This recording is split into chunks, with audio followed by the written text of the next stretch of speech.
फैजाबाद की कोर्ट में 23 जनवरी सन 1986 को अधिवक्ता उमेश चंद्र के द्वारा एक याचिका दाखिल की गई, जिसमें कोर्ट से कहा गया कि कोर्ट निर्देश दे कि बाबरी मस्जिद का जो ताला वर्षों से बंद है उसे खुलवा दिया जाए, जिस पर स्थानीय अदालत ने यह कहते हुए याचिका को खारिज कर दिया कि मामले से संबंधित सारे के सारे दस्तावेज उच्च न्यायालय में पड़े हुए हैं, इसलिए इस पर सुनवाई नहीं की जा सकती है। लेकिन ठीक 3 दिन बाद ही एक ऐसा भूचाल आया जिसे पूरा देश नहीं समझ पाया था। वो भूचाल क्या था, यह भी जान लीजिए।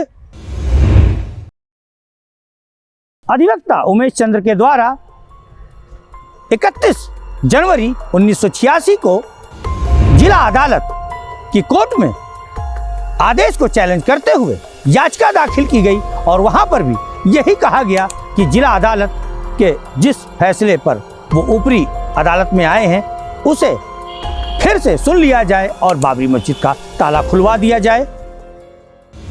इस मामले में फैजाबाद जिलाधीश के.एम. पांडे ने सुनवाई करते हुए अगले ही दिन यानी कि 1 फरवरी 1986 को फैसला सुना दिया और ताला खोलने के आदेश दे दिए।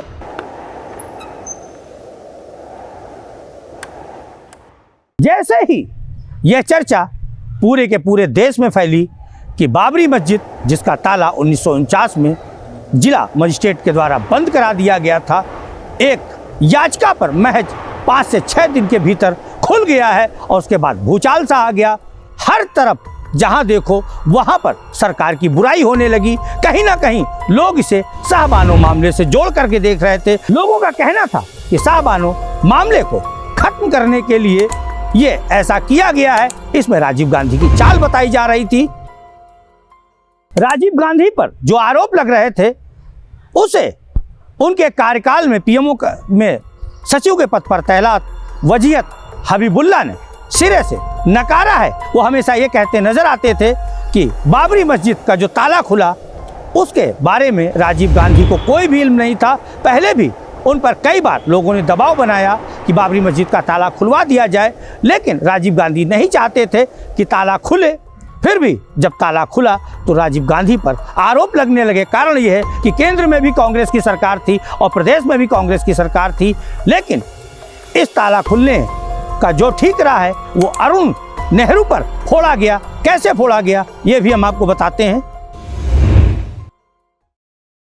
अरुण नेहरू राजीव सरकार में केंद्रीय गृह राज्य मंत्री थे और सबसे कद्दावर नेता माने जाते थे, करीबी माने जाते थे।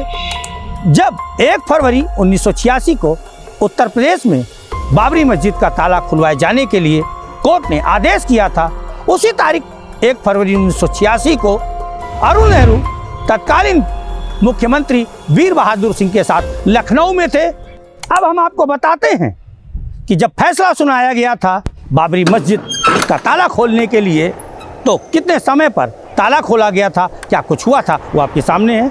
1 फरवरी 1986 को फैजाबाद के जिला जज ने शाम 4:20 पर अपना फैसला सुनाया और ठीक 40 मिनट बाद शाम 5:01 पर ताला खोल दिया गया।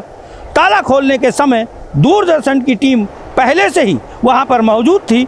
उस घटना को फिल्माने के लिए शाम में समाचार में उसे दिखाया भी गया था। जिला जज ने सभी पक्षों को अपने फैसले की कॉपी भी नहीं दी थी और जज के दफ्तर से बाबरी मस्जिद की दूरी तकरीबन 7 किलोमीटर थी। यहाँ तक कि ताले की चाबी जिस सरकारी अधिकारी के पास थी ना उसको खबर थी, ना ही उसके आने का इंतजार किया गया और ताले को तोड़ दिया गया था। बाद में कांग्रेस की सरकार ने जिला जज के फैसले को ऊपर की अदालत में चुनौती नहीं दी। इससे भी लोगों को कांग्रेस की नीयत पर शक हुआ था।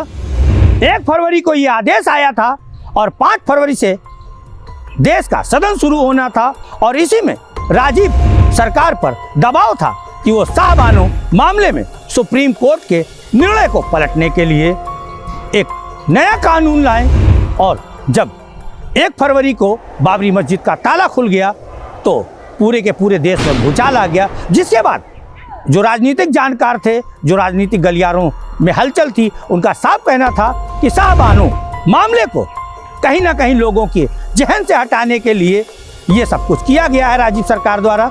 इस भाग में फिलहाल इतना ही।